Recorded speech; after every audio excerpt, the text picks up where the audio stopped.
one doesn't necessarily need to read a lot of books to come to a conclusion that there is something wrong with the university space.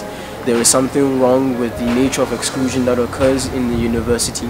There is something wrong with almost having to live in debt to get something which is necessary for general living in South Africa. The fact that you have to pay over 40 to 50,000 for just the university fees, you have to pay a similar amount for your accommodation, and at the same time the nature of the feeding schemes in many universities is not conducive to in fact having a balanced diet to the extent to what other students receive. And students, especially black students or students from previously disadvantaged backgrounds, feel excluded. And when one lives through these experiences, one understands that there is something wrong.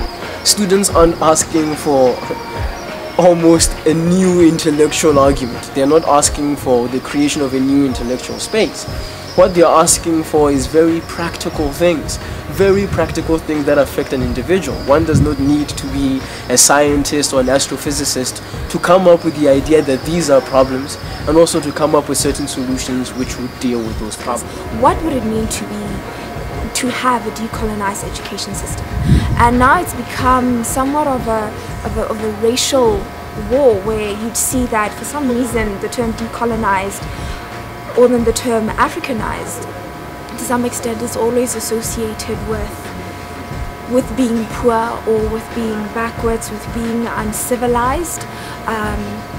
Almost like being African just means being opposite of what is being good, you know, just to place it in simple terms. And I know that whenever you see a writing such as Ngugi or Ramos, you'd understand that the concept of being African or decolonizing something is one of the pathways of African people finding themselves. And such a journey would always entail some sort of struggle. And when I say some sort of struggle, it would entail changing, but not just changing, dramatic and drastic change that abrupts what is. And so what I've always been passionate about is talking about the term what decolonize would mean. It would mean making sure that an African university actually resembles the African life. Meaning that when I get to university, I don't have to feel like I have to assume this precise accent that I am talking in right now in order to be regarded as someone who is talking such as an intellectual, or someone who can be regarded as someone worthy of being listened to. Where I can come here and I won't assume that I have to almost shed my black skin in order to be accepted in the university. Should we have the right to free decolonized education for everyone? And the conclusion that I have come to is that it should not be free education to everyone. It should be free education to those who cannot afford. I am of the opinion that those people who are in a position to pay for funds should pay for those funds, and the reason for that is that allowing for those people who have the resources to pay for those funds will assist the universities to generate extra revenue, assisting them to further be more financially sustainable and effective.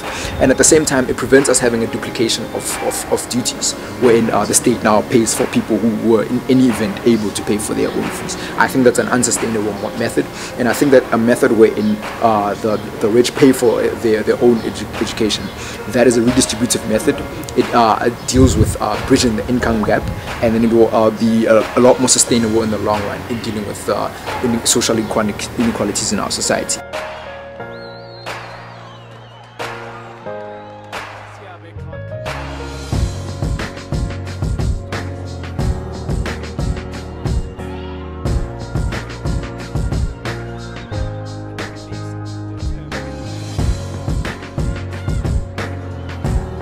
Then, with regards to the methodology, I would also say that there is a precedence set, and not by the protesters themselves, but by individuals who respond to these protests. So over years, we found that the apartheid government only responded when people protested violently. We find that the current government, essentially the current public administration, also only responds when people protest in a particular way. So the precedent set is by those who respond to the protests, and not necessarily the protesters themselves, because I would like to believe that the average protester has some element of common sense, and you know that if I do one thing, I will get another. So if we exist in a situation where those in positions of power, those who have the ability or the power to give people something, only ever consider giving it to you once you protest violently, those same people cannot come back and then argue and ask or question your methodology, because that is the only methodology that has ever gotten your attention.